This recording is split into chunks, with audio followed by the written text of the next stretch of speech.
Foundation Friday, and you're listening to us on WJMM 99.1 FM. I know you probably already know that, but that's Central Kentucky's Christian radio.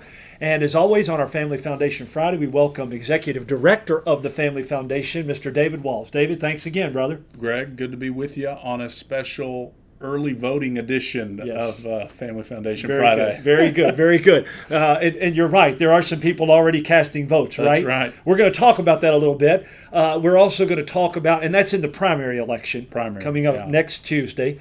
We're also going to talk about an interesting development in the SB 150 legislation and the legal side. So remember, you can find these at WJMM.com. Click the podcast tab and the Love and Lordship links, and you find today's and the previous 2 days. Or you can go to loveandlordship.com. That's Love and Lordship, all spelled out and together, .com, and you can find these and many other podcast videos and articles. Encourage you to do that and touch base with me at loveandlordship@gmail.com. Loveandlordship@gmail.com. Love your questions, to engage with you. And I know David would the same. David, how can they touch base with you? And then we'll get back into the weeds here. Yeah, as always, KentuckyFamily.org is our website, and you and I will be talking about an important voter guide website that we manage during election seasons, and that website is votekentucky.us. Yes, votekentucky.us. It's an excellent one, and there's some more we're going to talk about. Yeah. Before I do anything else,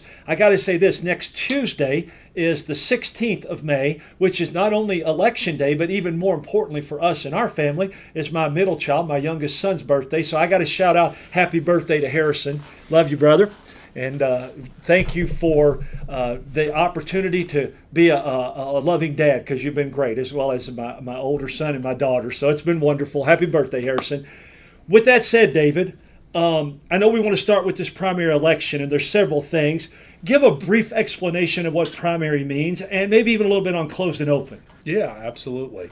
So as Greg, as you already shared, so we're got a primary election. So next Tuesday is primary election day. So there will be both on the Republican and Democrat side. They're independent elections, and who will represent them? Yeah. Right? So essentially, and this is essentially a constitutional officer election year here in Kentucky. So you've got the governor will be up, the Secretary of State, Attorney General, Auditor.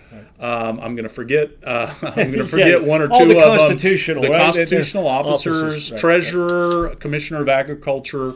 And so forth. So those offices are up, and what will be decided on Tuesday of next week, Greg, is essentially who is the nominees for each of the parties heading into the November general election, when those races will be decided. But I just like to remind folks: look, primary elections are primary. They are very, very important. This is, as we said, a constitutional year. It'll be next year when we'll have the legislative offices and House and Senate and other races up.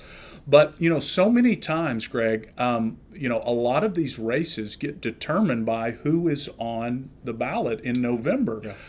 There'll be essentially statewide offices on the ballot this year. But a lot of times, if we're talking about state legislative races, a lot of times it'll be a very heavily Republican district, or in some cases a heavily Democrat district. So a lot of times, your vote on primary election day can be the most important vote that you have the opportunity to cast in terms of determining who represents you in each elective office. And the general election will be in November coming up, and then we'll decide the offices. Yeah. But this is the first step. And Kentucky is unique and kind of having one of the off year periods in 2023. There's not a lot of other states that have their statewide offices elected. But we just wanted to, take an opportunity to remind folks, obviously, about the importance of getting out and voting. Right. As we mentioned, or I may have plugged it at the setup of the show, there is a early voting period that's ongoing right now. So it started yesterday. It's today on Friday, and then Saturday. Those 3 days, and then Election Day will be next Tuesday. And where can they find out? Where they can do that. Yeah, if you go to elect.ky.gov, again, elect.ky.gov, or you can probably just Google your polling location in Kentucky. That is a website the state has that essentially has all the polling locations of every county. So you can click on your county, and then you can see some of the early voting locations and the election day locations. Right. All that information is listed there. And I know, Greg, we cover more than just Fayette County, but here give you an idea. We're sitting right now in Fayette County. Yes. So the early voting, there's one single early voting location, I believe, here in Fayette County, and it's actually Kroger Field. It's well known. Right? Well known. Yes. Pretty prominent location. Yeah. So I believe all the in-person early voting is taking place at Kroger Field, and then of course there'll be a lot of other voting locations on Election Day. But just look, an important reminder: we're blessed to live in this Commonwealth, to live in this nation, and have an opportunity, a responsibility. Ultimately, we know that the Lord has blessed us with to have a say in who represents us. And the primary elections at least for now, David. play Yeah. the primary elections play a very important role in that. And folks are probably seeing right now a lot of television ads. Particularly on the Republican side of things, you've got a lot of activity. You've got something like 12 candidates that are actually all on the ballot, trying to be the nominee that would eventually challenge Governor Beshear. I know technically Governor Beshear, I think, may have an opponent, a Democrat primary opponent, but we kind of know how that's going to go. Right. So it's really up for grabs who's going to be the Republican nominee that's going to run against Governor Beshear. You've got a number of the other statewide constitutional officers are running in that race. So you've got our sitting Attorney General Daniel Cameron is running. You've got Mike Harmon, who is our currently our auditor. Right. Our agriculture commissioner Ryan Quarles is running in the primary for that seat. There are others. Kelly Craft has run a pretty notable campaign, former ambassador under President Trump. So there's pretty high profile folks running in that race, and you're probably seeing a lot of ads. And so I'll just plug again, we in partnership with iVoter Guide, which is a Christian voter guide, if you go to votekentucky.us, you can look at the Kentucky version of the iVoter Guide and get a lot of good information on the candidates running for governor. David, I'm looking at it right now, and you can get just a little brief update on them. And one of the things I know, the Family Foundation is a Christian and conservative values, so you can see that pretty quickly where they stand. You can, with regard to what you guys and us we stand for. And then you can click on each of them. And the great thing about iVoter Guide is they collect a lot of information. Mm-hmm. They look if they previously served in some kind of legislative office where they have a voting record. A lot of that information will be pulled in. They pull in information.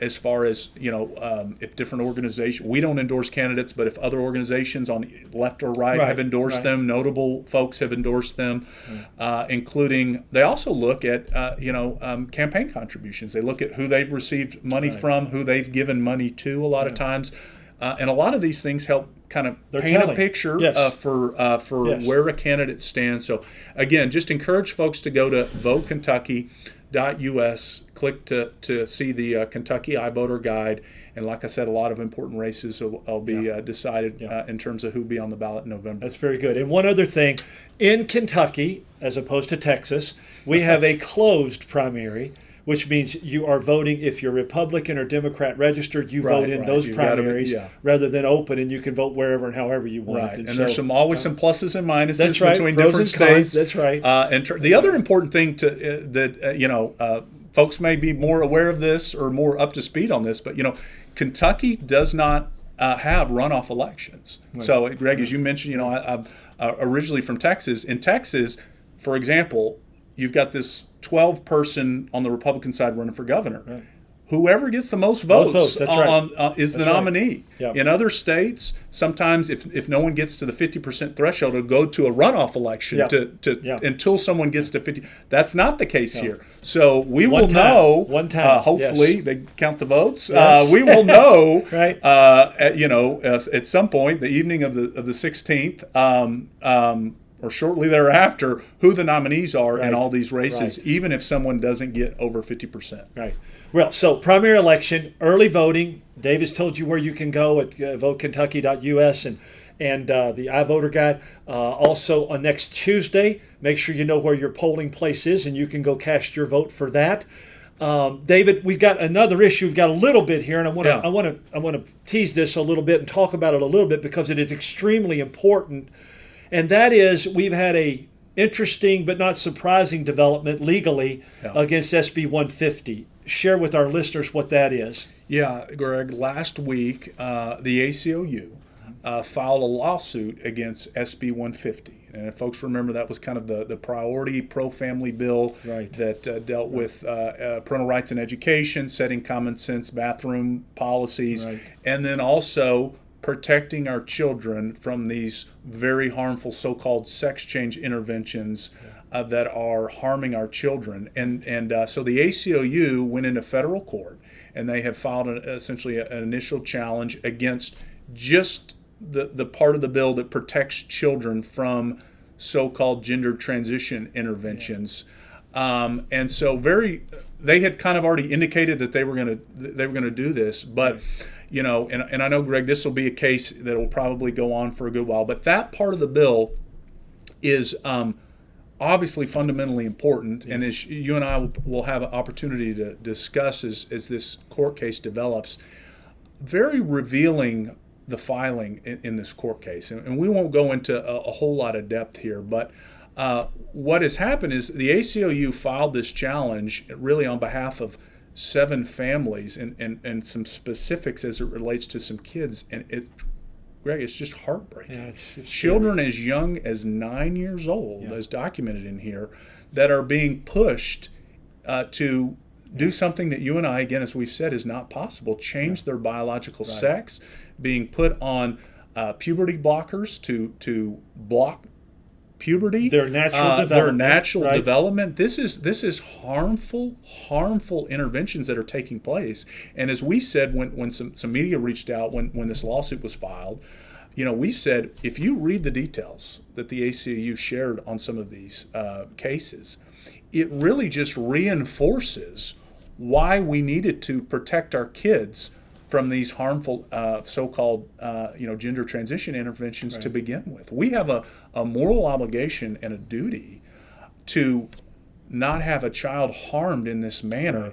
And really what's been brought to light in this court filing is just another example that kids right now in the Commonwealth of Kentucky are being harmed and pushed down a path, manipulated, had these really just evil medical interventions that are being done on them, and we have an obligation to protect them. So we'll see how this court case develops. We're going to be watching this very, very closely. David, a couple things I'll add as we close today. Number one, you talked about, and we'll talk about it more, they didn't go after the surgical side. They went after the hormones, the pills, the different things, or the shots, things like that, the blockers. But they know if you get on that side, you've already stepped over the line. Scientifically, you cannot change your gender.